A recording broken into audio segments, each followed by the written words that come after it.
আসসালামু আলাইকুম।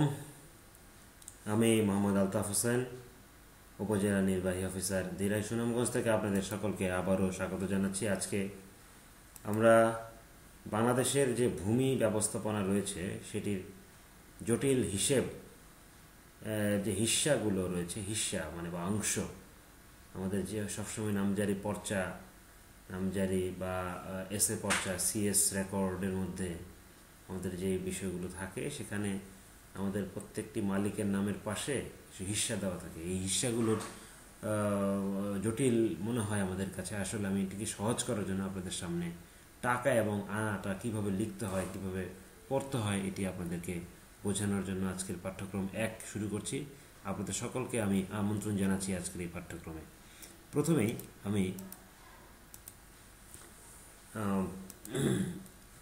যেটি আপনাদেরকে দেখাবো সেটি হচ্ছে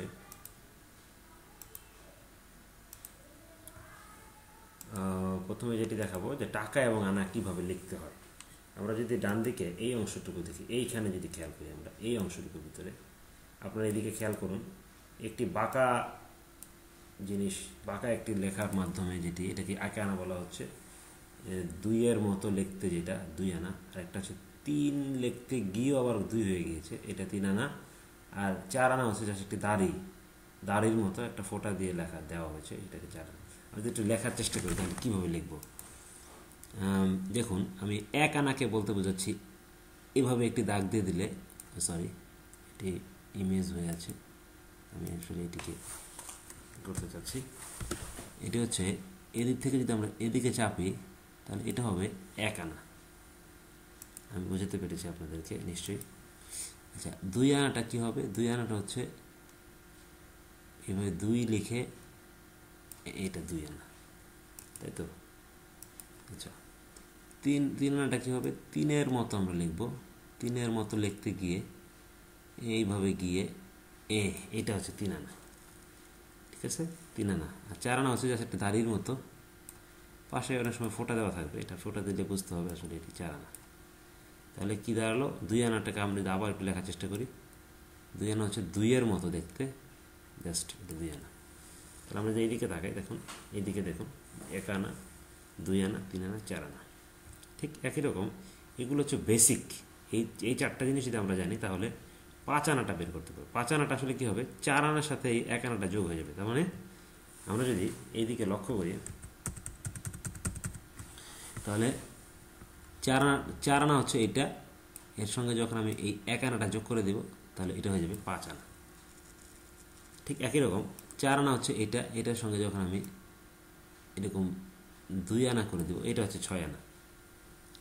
আবার এইটার সাথে যখন আমি 3 আনা যোগ করে দিব, 3 আনাটা হচ্ছে 3-এর মতো লিখতে যাব, তারপরে দিক থেকে এটা হচ্ছে 3 আনা। 4 আর 3 7 আনা। 8 আনা হচ্ছে জাস্ট 4 এবং 4, এই যে 8 আনা। আমরা যদি এই জায়গাটা লক্ষ্য করি, এইখানে এই জায়গা, এই অংশটুকুতে লক্ষ্য করি, তাহলে দেখতে পাবো এই দিক থেকেও লক্ষ্য করবো, এদিক থেকেও লক্ষ্য করবো, তাহলে 4 একে 5 আনা, 6 আনা, 7 আনা, 8 আনা। আমি মনে হয় বুঝতে পেরেছি। এবারটা আমরা যদি 9 আনাটা দেখি তাহলে কি বুঝবো? এই 9 আনাটা হচ্ছে, দেখেন এই পাশে খেয়াল করুন, 8 আনা হচ্ছে দুটো দাগ হচ্ছে 8 আনা। তার সঙ্গে যদি আমি আবার এই 1 আনা যোগ করি তাহলে এটা হবে 9 আনা। দুটো দাগের সঙ্গে যখন আমি এইভাবে লিখব, এটা হচ্ছে 10 আনা। দুটো দাগের সঙ্গে যখন আমি একটি 3 আনা লিখবো, 8-এর সাথে 3 যোগ করে দিই, তাহলে এটা হচ্ছে 11 আনা। আর এদিকে 12 আনাটা খেয়াল করুন, একটু ডিফারেন্ট, এটা দয়ের মতো বাংলা, এটা হচ্ছে কি 12 আনা।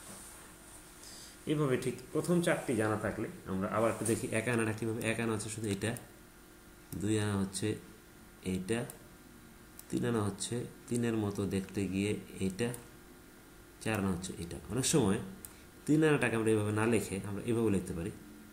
3 আনাটাকে আমরা, 3 আনা হচ্ছে এইটা, এই জিনিসটা 3 আনা, এটাকে আমরা অনেক সময় অথবা দিয়ে দিই, অথবা অনেক সময় উল্টা 3 দিয়ে দিই, উল্টা 3 দিয়ে একটা ফোঁটা দিয়ে দিল, এটা হবে ওই 3 আনা।